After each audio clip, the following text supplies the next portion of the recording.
Hey guys, we're back to drop some more health and fitness knowledge on you. We're gonna keep talking about some stuff, nutrition. I've been getting a lot of nutrition questions, and so I really like for people to have a good understanding of what's going on inside their body.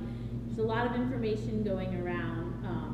This one is a question that came to me where the person wanted to know, they had seen an advertisement, does apple cider vinegar actually help you burn fat? That was a question that was given to me, and so we're going to kind of touch on that. But before we touch on that, we have to have a little bit of a better understanding of what's going on in the body. So I'm going to draw some of my amazing drawings here. All right, so this is our little person. That's his nose and his little lips and his chin. So this is his head. So here, when you eat your food, it comes in the mouth and it goes down the esophagus. All right, so here's our esophagus. And right here at the bottom of the esophagus, you have what's called the LES. That's the lower esophageal sphincter. Okay, and the food goes through that and drops into the stomach. This guy has a giant stomach, but that's his stomach.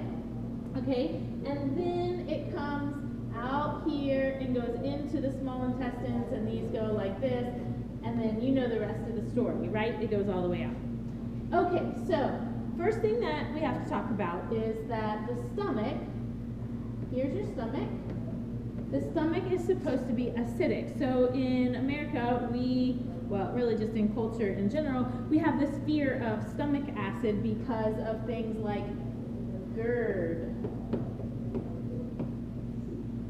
reflux, right? So we have a lot of people that come to us with reflux, and they talk to us about how they're on PPIs and they take Tums all the time and stuff like that. So let's talk for a second about GERD.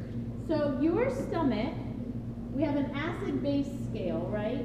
So if this is our acid-base scale, 1 is super acidic and 7 is neutral, okay? So your stomach acid should be somewhere in like the 1-2 range. Very, very, very, very, very acidic.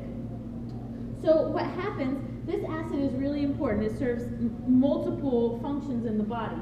But the thing that it does as applies to GERD is that it sends a signal for this LES to shut tight.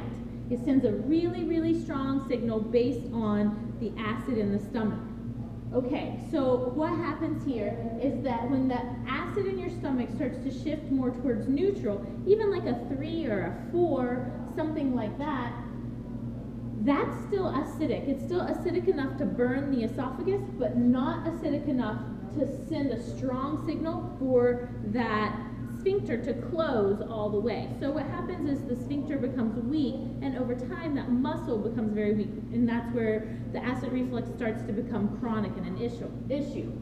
So what we do is we put stuff in like Nexium or Tums or things like that to lower the stomach acid, and what you're doing is you're actually lowering it so low that when it gets into your esophagus, it doesn't burn. But that's a big problem for what's going on down here. So when the stomach isn't acid enough, then number one, the food sits there longer. So that's really bad for things like gas, bloating, belching, constipation, stuff like that. But the other thing that happens is that when it does make it into the small intestine, it's not acidic enough to send the signal in the small intestine for what's called CCK. It has a long name, but CCK is good. CCK is what tells your gallbladder to release bile to process fats. So that's why fatty meals and things like that sit in there longer and they make you feel worse and stuff like that. And that's also where like gallstones, gallbladder sludge, all those kinds of things come into play. Okay, so back to our original question. Does apple cider vinegar help you to lose weight? So the answer is yes and the answer is no, like most questions. The answer is no, because apple cider vinegar is not magical, and if your stomach was just acid enough in the first place because you haven't ruined it over all these years, then you wouldn't need the apple cider vinegar.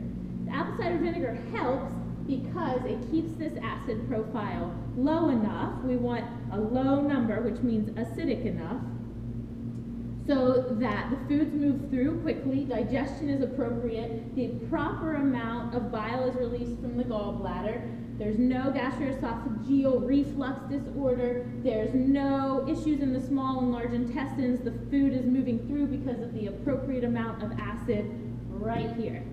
Okay, so does it help you lose weight or lose fat? Not really, but it does help to promote stomach acid, which can help with digestion and just a better movement through the system from mouth to bottom altogether. One more little thing I want to throw in, low stomach acid can also be attributed to low iron. That's a whole other talk.